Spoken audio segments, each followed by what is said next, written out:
Hai guys, selamat datang di channel aku, Homero06. Baca novel yuk!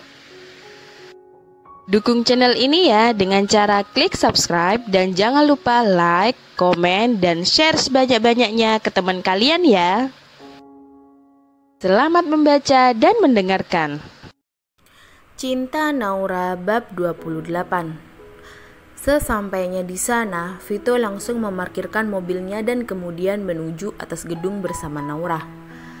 "Kak Vito," ujar Uca yang menangis dan berdiri di tepi gedung. Sementara Tania sedikit menjauh dari Uca. Uca begitu kesal saat melihat Vito datang bersama Naura. "Apa yang kamu lakukan?" ujar Vito. "Untuk apa aku hidup, Mas? Jika aku tidak bisa mewujudkan permintaan kakak aku," ujar Uca. "Apa maksudmu?" tanya Vito. Uca melemparkan selembar kertas yang sudah lusuh karena digenggam Uca dengan begitu erat. Vito pun mengambilnya dan membuka kertas itu. "Untukmu kekasihku, Mas Vito. Mas, Ica tahu kalau waktu Ica nggak lama lagi. Entah kenapa firasat itu terus menghantui Ica. Sampai kapanpun Ica akan tetap mencintaimu, Mas. Meski kita tidak terus bersama, Mas akan selalu ada di dalam hati Ica. Mas, jika suatu hari nanti Ica pergi meninggalkan Mas untuk selamanya, Ica minta satu hal ya sama Mas, yaitu untuk menikah dengan adikku Uca. Dia begitu mirip denganku sehingga Mas akan tetap merasa kita selalu bersama.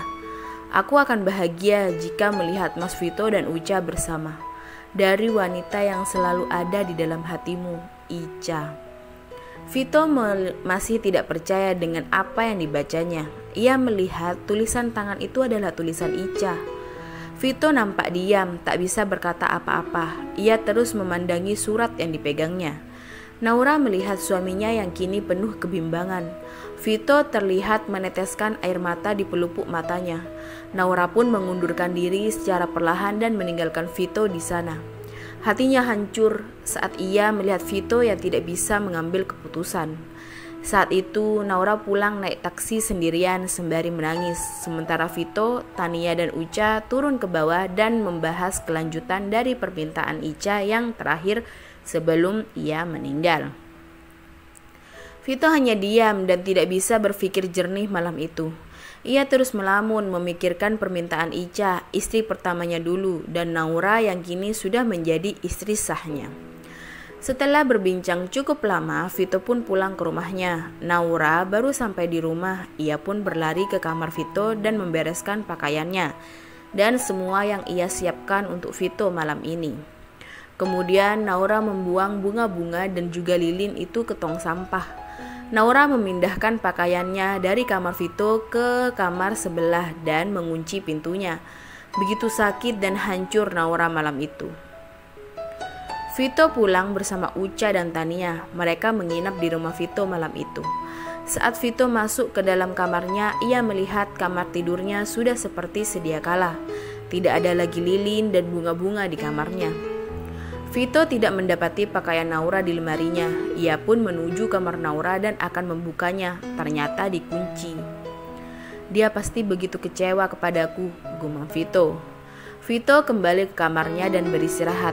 Vito maupun Naura tidak bisa tidur karena mereka masih memikirkan bagaimana kelanjutan hubungan mereka nanti. Hingga tak terasa begitu lama akhirnya mereka tertidur di ranjang masing-masing. Keesokan paginya, Naura bangun dari tidurnya dan bergegas mandi, kemudian melakukan aktivitasnya yaitu memasak di dapur, menyiapkan sarapan seperti biasa, dan tak lama Dimas keluar dari kamarnya. "Pagi Ma," ujar Dimas. "Pagi sayang," ujar Naura menyembunyikan semuanya dari Dimas. "Papa mana Ma?" tanya Dimas. "Kayaknya masih di kamar. Pagi ini kamu mau nggak Mama antar naik motor Mama?" tanya Naura. "Naik motor Ma, mau banget Ma. Udah lama Dimas pengen banget naik motor Ma," ujar Dimas begitu antusias. "Ya udah, sekarang cepetan sarapan, setelah itu kita berangkat ya," ujar Naura. Dimas dan Naura sarapan berdua dan tak lama Vito baru turun dari kamarnya dan sudah berpakaian rapi. Kemudian Uca dan Tania juga keluar dari kamar Uca. Mereka pun menuju meja makan untuk sarapan. "Tante Uca, Kak Tania," ujar Dimas. "Iya sayang, semalam kami menginap di sini karena kamu sudah tidur jadi nggak tahu deh," ujar Tania. "Dimas, udah belum sarapannya?" tanya Naura. "Udah Ma," ujar Dimas. "Ayo kita berangkat," ujar Naura. Dimas mengambil tasnya kemudian ia pamit kepada papanya. Vito hanya mampu menatap kepergian Naura dan Dimas. Pagi itu Naura mengambil motornya dan memanaskan mesinnya. Vito keluar dan ingin sekali berbicara dengan Naura. "Kamu naik motor, Dimas?" tanya Vito. "Iya Pak, Dimas mau naik motor sama Mama," jawab Dimas. "Dimas, kita berangkat," ujar Naura. "Iya Ma," Dimas naik motor metik bersama mamanya dan berpegangan erat. Kemudian Naura tanpa menyapa Vito langsung meninggalkan rumah. Saat itu ingin sekali Vito mengejar Naura, akan tetapi Tania menahannya. Tania meminta agar Vito mengantarkannya ke kantornya dan kemudian mengajak Uca ke kantor mereka bersama. Vito tidak bisa menolak permintaan kakaknya itu. Kemudian mereka berangkat bersama menuju kantor. Sampainya di sekolah. "Makasih ya Ma udah nganterin Dimas," ujar Dimas. "Iya, Mama ke kantor berangkat ya, nanti siang Mama jemput Dimas," ujar Naura. "Oke Ma, dadah Mama," ujar Dimas dan masuk ke dalam sekolah. Kemudian Naura menuju kantor untuk magang. Sesampainya di kantor, Naura memarkirkan motornya, kemudian berjalan menuju ruangannya, dan di sana sudah ada Yuni yang sedang menulis agenda Vito hari ini. Naura hanya diam, dia mengambil berkas-berkas dan akan merapikannya. Yuni melirik ke arah Naura dan melihatnya tidak seperti biasanya. "Pasti dia ada masalah nih sama Pak Vito, rasain kamu," gumam Yuni. Yuni pergi ke ruangan Vito dan memberitahu agendanya hari ini.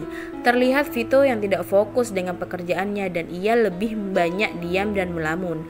Naura berusaha fokus mengerjakan tugasnya meski itu sulit baginya, namun ia terus mencoba melupakan masalah pribadinya. Hingga tak terasa jam menunjukkan hampir jam istirahat. Naura bersiap untuk menjemput Dimas. Naura keluar kantor dan menuju parkiran motor. Di saat yang bersamaan, Naura bertemu dengan Vito dan mereka pun saling menatap. Ada banyak hal yang ingin dijelaskan, namun begitu sulit. "Saya izin sebentar mau jemput Dimas," ujar Naura.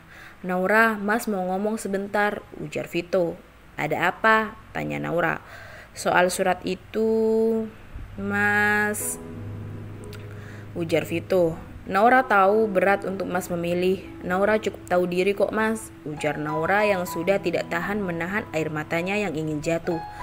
Naura langsung meninggalkan Vito di parkiran. Di perjalanan, Naura ingin sekali berteriak sekencang-kencangnya untuk mengusir kekecewaan yang ada di hatinya. Naura dengan cepat menuju sekolah Dimas untuk menjemputnya. Sampainya di sekolah, Dimas sudah menunggu jemputan di pos satpam. "Dimas, maafin Mama ya, telat. Jadi tadi agak macet di jalan," ujar Naura. "Iya Ma, gak apa-apa," ujar Dimas yang memakai helm dan naik ke motor Naura. Kemudian Naura menjalankan motornya. Di tengah jalan, Naura melihat di kaca spion ada sebuah mobil hitam yang mengikuti mereka. "Dimas, di belakang ada mobil hitam ngikutin kita dari tadi," ujar Naura. "Iya Ma," Dimas melihat ke belakang. Memang ada sebuah mobil hitam yang sepertinya mengikuti mereka. "Kamu pegangan ya yang kuat ya sayang." Dimas mengeratkan pegangannya di pinggang Naura. Naura pun mengebutkan motornya dan terus disusul oleh mobil hitam itu. Terjadilah aksi kejar-kejaran karena jalanan saat itu tidak begitu ramai. Dengan kecepatan tinggi, mobil itu mensejajarkan dengan motor Naura. "Apa mau kalian?" ujar Naura berteriak dengan sekuat tenaganya. Mereka pun membuka kaca mobilnya dan kemudian terus mengejar motor Naura saat di atas jembatan. Mobil itu menyenggol motor Naura hingga membuat motor Naura oleng, kemudian jatuh ke dalam sungai. Naura dan Dimas melompat ke dalam sungai menjauhi motornya. Tampak Dimas begitu erat memeluk mamanya. Terdengar seperti ledakan di sungai dan memberikan kabut hitam. Mobil itu terus melaju meninggalkan lokasi kejadian. Ada warga yang menyaksikannya langsung meminta bantuan ke orang-orang di sekitar tempat itu. Naura dan Dimas terhanyut di dalam sungai yang cukup deras arusnya. Seolah Naura tak ingin berpisah dengan Dimas, ia terus memeluk Dimas saat terbawa arus air. Setelah beberapa jam, warga menemukan bangkai motor dan tas di dasar sungai, namun tidak menemukan pengemudinya. Warga dengan cepat melaporkan kejadian itu ke kantor polisi terdekat untuk menjadikan selanjutnya. Di tempat lain, Vito begitu gelisah karena Naura tak kunjung kembali ke kantor. Ia pun menelpon rumah untuk memastikan keadaan Naura. "Halo, selamat siang," ujar Bibi. "Halo Bi, Naura dan Dimas sudah sampai di rumah belum?" tanya Vito. "Belum Tuan, dari tadi biasanya udah sampai sebelum jam 1, ini udah jam 3 Tuan, mereka belum pulang," ujar Bi Sumi. Vito langsung mematikan teleponnya dan pergi dari kantor menuju rumahnya. "Dimas udah sampai belum Bi?" ujar Vito.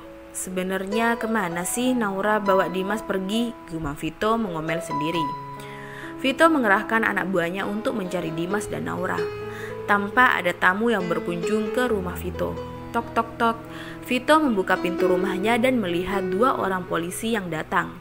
"Selamat siang Pak," ujar polisi itu. "Selamat siang, ada apa ya?" tanya Vito. "Pak, gini Pak, tadi kami mendapat laporan soal kejadian kecelakaan di jembatan Tanggung dan kami menemukan bangkai motor dan juga identitas di tas korban. Salah satu alamat korban yang terdekat ke alamat ini, makanya kami kemari," ujar salah satu polisi itu. Vito melihat KTP Naura dan kartu siswa Dimas. "Jadi anak dan istri saya kecelakaan," ujar Vito. "Untuk memastikan, mari ikut saya ke kantor," ujar polisi itu. Baiklah, Vito mengikuti Pak polisi itu ke kantornya untuk memastikan kebenarannya. Sampainya di sana, Vito dikejutkan dengan bangkai motor yang ditemukan. "Ini Pak, motor yang jatuh ke sungai, dan ini tas yang kami temukan Pak," ujar polisi itu. Vito terdiam membisu melihat ke motor metik milik Naura dan tas Dimas dan juga tas Naura. "Apa korban ditemukan?" ujar Vito terdengar begitu lemah. "Sampai saat ini kami belum menemukan korban Pak, kemungkinan korban terseret arus," ujar polisi itu. "Naura, Dimas," panggil Vito yang begitu terpukul mendapati berita kecelakaan itu. Vito dengan penuh kesedihan kembali ke rumahnya dan di rumah sudah berkumpul semua keluarga yang menunggu kedatangan Vito. Pembantu Vito memberitahukan kejadian kecelakaan itu saat Tante Vito menelpon ke rumah. "Vito, gimana Dimas? Apa mereka menemukan Dimas?" tanya Tante.